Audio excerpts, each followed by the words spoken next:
Jones, I know. The virus you uploaded, it works like a dream. This is one of the... Get this. He's currently holding a goddamn arms sale.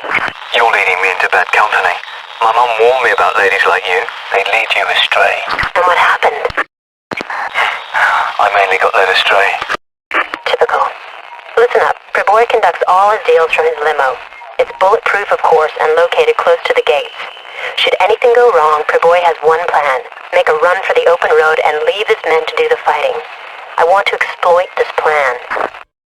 Harrison and his men are setting up on the exit road. I want you to enter the base and create one hell of a noise. Preboy will run like hell.